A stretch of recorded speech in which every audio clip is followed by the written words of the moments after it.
Today we're making my favorite ever red lentil soup.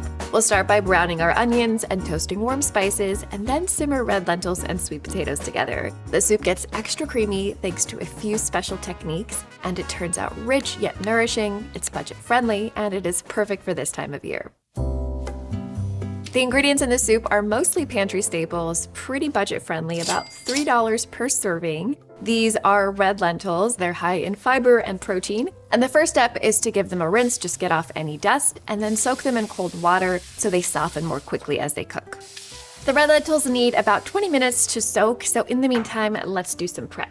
We'll start by dicing one large yellow onion. Make some space on my cutting board for the sweet potatoes. You need 2 medium sweet potatoes for the soup, which is about 1.25 pounds.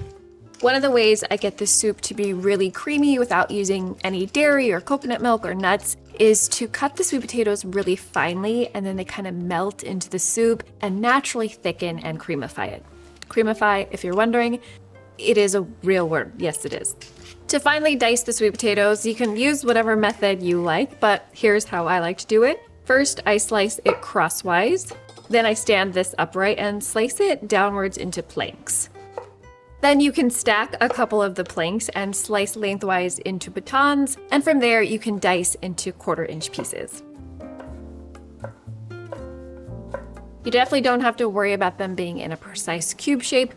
As long as they are finely diced about this size, you are good to go. All right, that is all the prep we need at the moment, so let's start cooking our soup.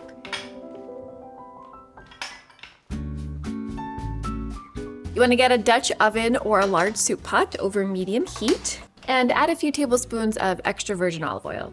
Let that heat up. And while it is doing that, I do have one ingredient that's technically optional, but if you are a soup head like me, you already know that good bread is not really optional when it comes to soup. This is the sourdough wheat bread from Wild Grain, the sponsor of today's video. And I just pulled it out of the freezer. I'm gonna pop it in the oven now, so by the time the soup is done, we will have some nice, freshly baked warm bread to go with it. Get those onions in there, nice pinch of salt. One of the easiest things you can do to improve the flavor of any soup or stew or curry without adding any extra ingredients is to wait until your onions brown. It takes a little bit more time than just sweating the onions for 5 minutes, but it really does develop so much more complex flavor, and you can use that downtime, just stirring occasionally, to work on other prep work. So we're gonna use that time to work on our aromatics and spices. We'll start by chopping 4 garlic cloves and finely chopping half of a serrano pepper or jalapeno pepper. A half pepper is going to add a nice amount of heat here without overpowering the soup, but if you're sensitive to spicy food, go ahead and omit it, and if you love spicy food, you can use the full pepper. And then grate or finely mince a tablespoon worth of fresh ginger. This is what our onions are looking like after about 8 minutes. You can see they have a nice golden color to them, but we want them to be really nicely browned, so I'm going to continue with my prep work and check on these in a minute.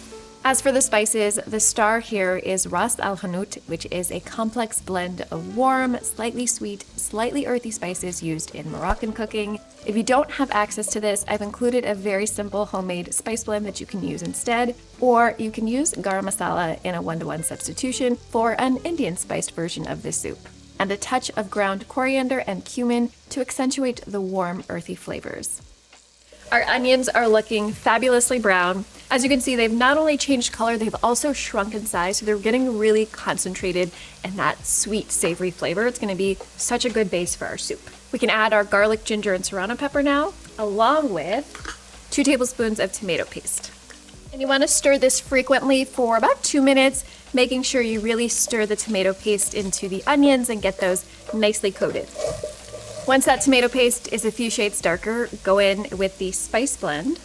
Stir that almost constantly for about 30 seconds, and if it starts to stick or burn, just deglaze with a splash of water like I did. We've got this really concentrated flavor base, so now we can add our main ingredients. The red lentils, sweet potatoes, and I've got 1 carton of low sodium vegetable broth.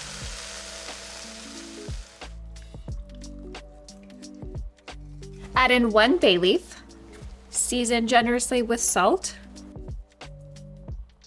Lots of black pepper. And we need a little more liquid just to cover everything, make sure it cooks. So I'm gonna add 1 cup of water.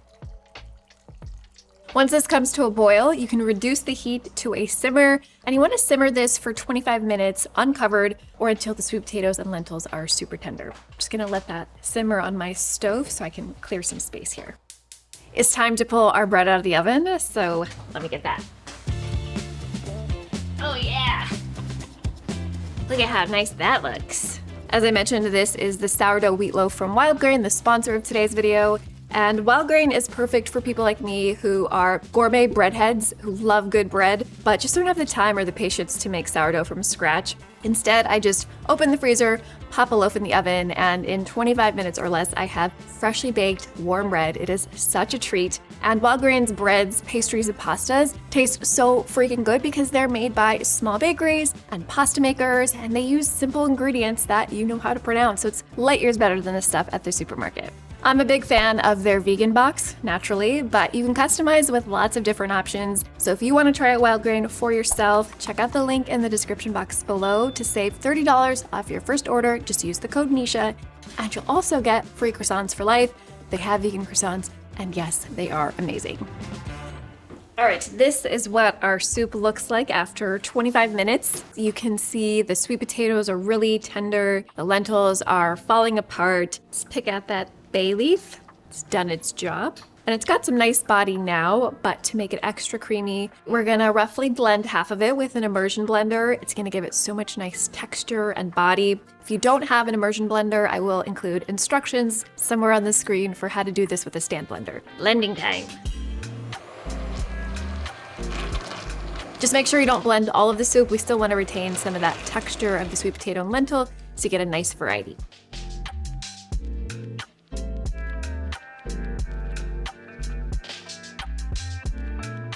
To awaken all the flavors in our soup, we're gonna squeeze in some fresh lemon juice and garnish with cilantro.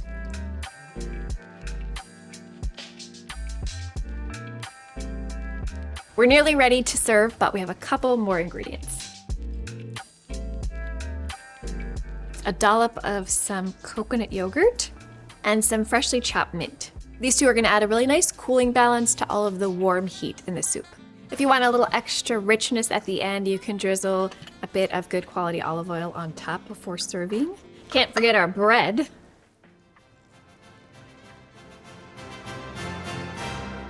You can get the printable recipe for this delicious red lentil soup by scanning this QR code or check out the link in the description box below. Thanks so much for watching. Bye!